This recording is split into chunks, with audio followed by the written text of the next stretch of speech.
pathwaysoflight.org. Welcome to the reading, A Course in Miracles Workbook Lesson 328, Insights. I choose the second place to gain the first. Sometimes I feel on the verge of experiencing unity with Holy Spirit. There is a sense of inner joy mixed with anticipation, like the feeling of getting close to home after a long trip away.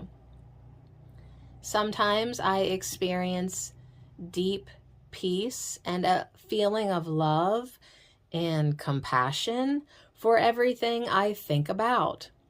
Sometimes I feel like I am just on the surface of this experience, and other times I'm able to go deeper into it.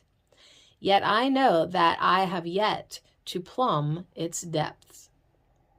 My attachment to the world of form that I have thought was home is still too strong for me to let it go completely, which I must do to fully experience unity with the Holy Spirit and my Creator.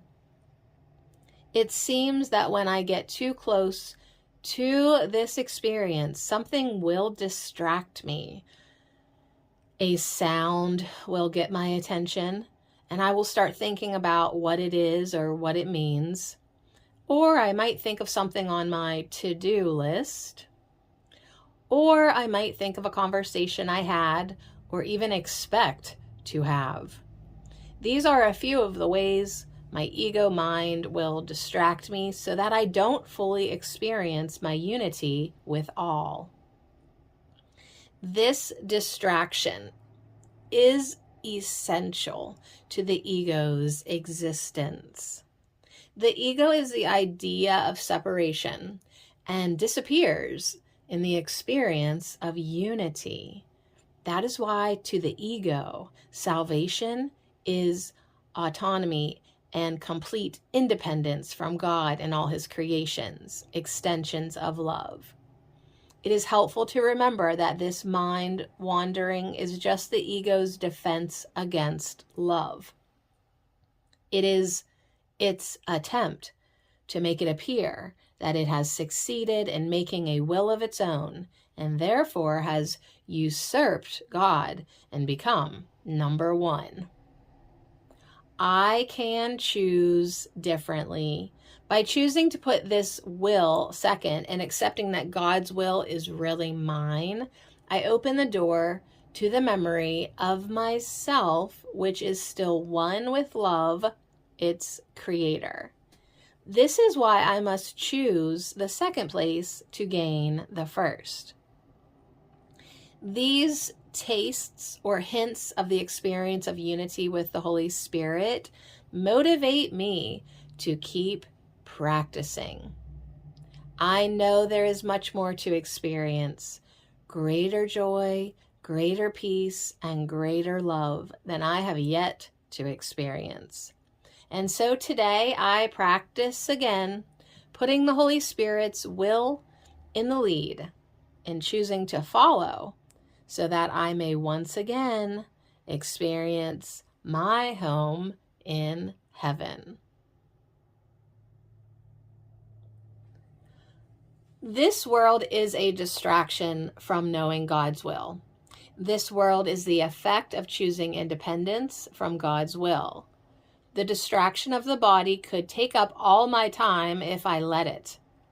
This distraction will continue until I change my mind about the purpose of the world. My experience of this false world will continue until I am willing to follow the Holy Spirit's lead. The Holy Spirit will lead me in a thought reversal. The Holy Spirit will lead me into peace. But I must let go of thinking that I know what anything means on my own. I must have an open mind. Following Holy Spirit's lead, I will gradually wake up from the dream completely. I will let go of the idea of having an independent reality. I will learn to see past the ego's image making and become aware of God's thoughts. To do this, I must be willing to follow and not lead. I choose the second place to gain the first. I appreciate knowing that I am not the only one who has that problem. Distractions when I meditate. I get very discouraged sometimes because even when I seem to be doing well, I will suddenly realize that my mind has gone off on a tangent that has nothing to do with my meditation. Now I understand what is going on. Thanks for that. Also, I think that this is the first time I have really understood the phrase, I choose the second place to gain the first. This distraction is essential to the ego's existence. Thank you. That helps me because that is a big problem for me at times. With this, I will work to go beyond rather than giving up, which is what ego demands. pathwaysoflight.org